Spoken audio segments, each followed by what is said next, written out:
4 perkara yang harus kita perhatikan untuk menyambut datangnya bulan suci Ramadan. Yang pertama adalah i'dadur ruh, mempersiapkan ruh. Ruh kita harus dipersiapkan menjelang datangnya bulan suci Ramadan. Maksudnya bagaimana? Sebisa mungkin kita minimalisir sifat buruk yang ada dalam ruh kita. Ya, keburukan itu ada yang sifatnya batin, ada yang sifatnya zohir.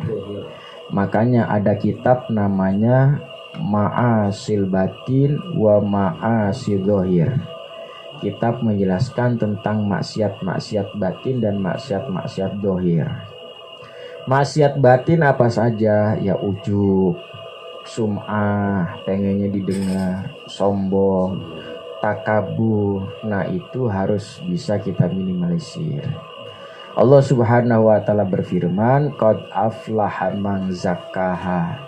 Sungguh beruntung orang-orang yang bisa membersihkan jiwanya, orang-orang yang bisa membersihkan batinnya. Terlebih Nabi bersabda, man qoma ramadhana imanan wahtisaban ghufira lahu ma taqaddam min dambi.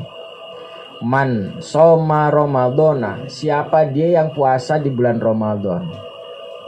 Imanan, karena iman, puasanya karena iman. Memang dia benar-benar yakin puasa ini perintah Allah, bukan perintah bosnya, bukan perintah juragannya. Wahtisaban, dan semata-mata mengharap pahala dari Allah, bukan mengharap lainnya. Nah, maka dari itu kita harus bisa membersihkan jiwa kita. Jangan sampai ibadah kita, puasa kita karena selain Allah. Nah, kalau ibadah kita, puasa kita sudah karena Allah, ghufira lahu ma taqaddama min dambi, maka Allah akan mengampuni dosa-dosa kita yang telah lalu. Mudah-mudahan kita termasuk di dalamnya. Yang kedua, i'dadul akli, mempersiapkan akal pikiran kita. Ruh kita sudah kita siapin, akal pikiran kita sudah kita siapin. Nah, insya Allah puasa kita bisa maksimal. Bagaimana mempersiapkan akal pikiran kita? Tentu dengan cara mengkaji ilmu-ilmu yang berkaitan dengan puasa, karena besok adalah puasa.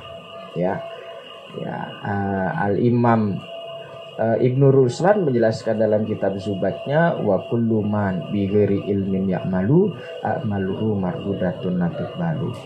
Setiap orang yang beramal tanpa didasari dengan ilmunya, puasa nggak pakai ilmu, sholat nggak pakai ilmu, ya, haji zakat nggak pakai ilmu, a'maluhu mardudatun latqbalu, maka amalnya itu mardud, ditolak, latqbalu nggak diterima. Ya. Jadi ibadah kita harus didasari dengan ilmunya. Puasa, apalagi sekarang banyak masalah-masalah yang berkaitan dengan puasa yang sebelum-sebelumnya nggak ada. Contoh, swab kan baru ada di tahun ini. Kemarin belum ada swab karena masih gencar-gencarnya corona. Bagaimana lagi puasa di swab, batal apa enggak? Swab antigen yang dari hidung, swab PCR yang dari mulut, batal enggak Ustaz? Lagi puasa divaksin, kan baru tahun ini, sebelum-sebelumnya nggak ada. Batal nggak tuh lagi puasa divaksin? Nah, itu maksudnya dari ilmu yang berkaitan dengan puasa. Itu baru sedikit. Ya, nanti belum bagaimana kalau masih punya kodok puasa, ya belum sempet bayar, udah mentok ke puasa berikutnya. Bagaimana tuh? Bagaimana orang yang buka puasa karena lagi menyusui? Nah, bagaimana orang yang buka puasa karena takut kandungannya itu lemah, berbahaya? Nah, semua harus kita kaji, semua harus kita persiapkan, karena setiap ibadah itu ada syaratnya, ada rukunnya. Ya, setiap ibadah ada syarat dan rukunnya. Kalau syarat dan rukunnya nggak terpenuhi, maka ibadahnya nggak sah. Itu baru bicara sah dan tidaknya. Nanti kalau bicara diterima dan tidaknya, lebih dalam lagi. Ya, kayak saya nih, bicara ibadah sah dan tidaknya, maka sholat cukup memenuhi syarat dan rukun. Tapi kalau sah, belum tentu diterima. Bagaimana baju saya? Ini saya yang baju yang saya pakai waktu beli pakai duit haram apa halal? Kalau pakai duit haram mungkin cuma sah tapi nggak bisa diterima oleh Allah. Kenapa? Karena malbusuhu, pakaian yang dipakai itu adalah haramun, hasil dari uang haram. Ya, peci saya, sorban saya, ya, semua ada nilainya. Kalau itu hasil dari uang yang haram, maka nggak diterima. Belum nanti tempatnya, barang gosok atau bukan. Itu sama, gosok juga nggak diterima. Nah, ini maksudnya setiap ibadah itu harus didasari dengan ilmunya. Dalam kitab ta'lim itu dijelasin, fasadun kabirun alimun muttahatikun wa akbaru minhu jahilun muttanasikun. Fasadun, kerusakan, kabirun yang amat besar, alimun orang alim, orang yang tahu, muttahatikun ceroboh. Sebuah kerusakan yang besar, bencana yang amat besar kalau ada orang alim ceroboh. Saya tahu nyuri itu hukumnya haram, tapi saya nyuri, ya ini namanya orang alim yang ceroboh. Saya tahu gosok itu haram, tapi saya gosok, ini namanya ceroboh orang alim. Itu fasadun kabir. Ya, fasadun kabir, kerusakan yang teramat besar.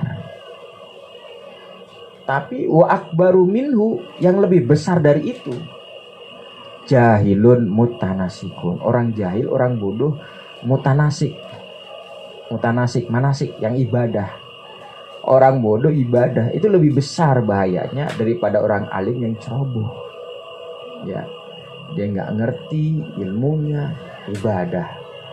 Ya, jungkang jungking, ruku sujud dia nggak ngerti. Padahal pakaian yang ada pada dirinya ada najisnya. Padahal bersucinya nggak benar. Itu namanya jahilun mutanasikun. Orang jahil, orang bodoh yang ibadah itu akbar, lebih dahsyat, lebih parah daripada orang alim yang sembrono. Nah, kemudian yang ketiga adalah i'dadul abdan. Nyiapin fisik kita, badan kita siapin. Ruh udah, akal pikiran udah, kemudian badan siapin, ya, fisik biar sehat, dijaga. Apalagi sekarang musim penyakit, ya, yang mau vaksin silakan vaksin, ya. Apalagi sekarang musim penyakit harus sehat, jangan sampai entar Ramadan malah sakit, ya, malah tiduran di atas tempat tidur. Yang lain bisa taraweh, kita nggak bisa. Yang lain bisa tadarus, kita nggak bisa.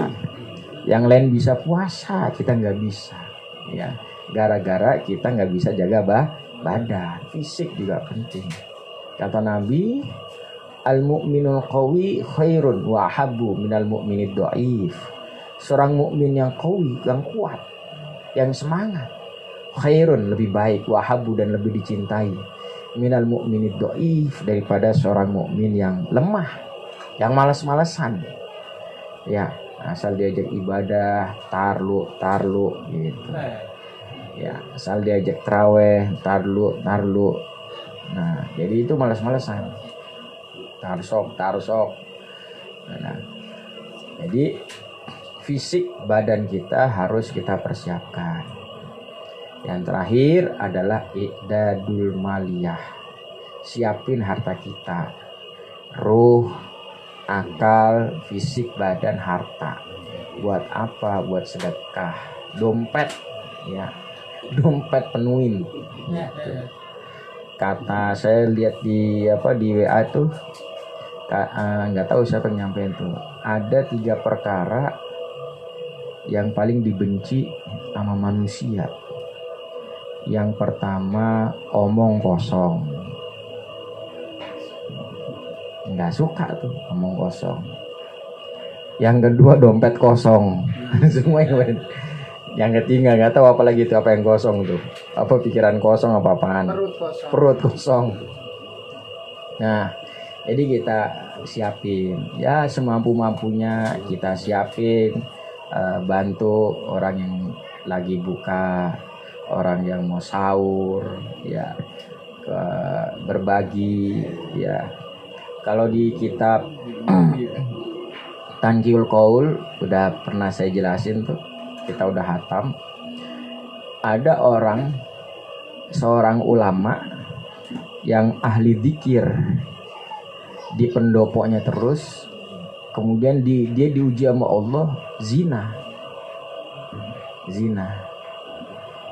Nah, kan parah banget itu zina. Kemudian pas meninggal dunia dimimpiin, kok orang ini berada di tempat yang indah, berada di tempat yang bagus, berada di tempat yang belum pernah terbayangkan. Ternyata ditanya, kenapa bang, kok abang bisa di tempat yang indah begini? Kata dia, dulu waktu saya di dunia, saya sempat zina. Kemudian saat saya mau mandi besar, di depan rumah ada yang ketok-ketok, tukang minta-minta. Saya cuman punya sepotek roti, nggak punya makanan apa-apa. Saya kasih dia tuh sepotek roti pada tukang minta-minta. Alhamdulillah, lantaran saya sedekah kepada orang minta-minta, Allah ampunin semua dosa-dosa saya. Nah, makanya di sini menjadi dasar bahwasanya ibadah yang berdampak kepada orang lain lebih utama daripada ibadah yang berdampak pada diri sendiri. Contoh, sholat sunnah. Kita kalau sholat sunnah, tahajud, duha, sholat hajat, itu dampaknya ke diri sendiri apa orang lain? Diri sendiri, orang lain gak bisa merasakan. Tapi kalau kita ibadah, sedekah, ngajar, membantu, berbagi, itu dampaknya ke orang lain. Nah, itu lebih utama daripada ibadah yang dampaknya cuman ke diri sendiri. Gitu ya. Nah, diantaranya berarti sedekah sebisanya, semampunya kita persiapkan untuk menyambut datangnya bulan suci Ramadan. Nah, jadi 4 perkara tuh. Yang pertama ruhnya, yang kedua akal pikirannya atau ilmunya, yang ketiga fisiknya, jasadnya, yang keempat uangnya kita siapin ya.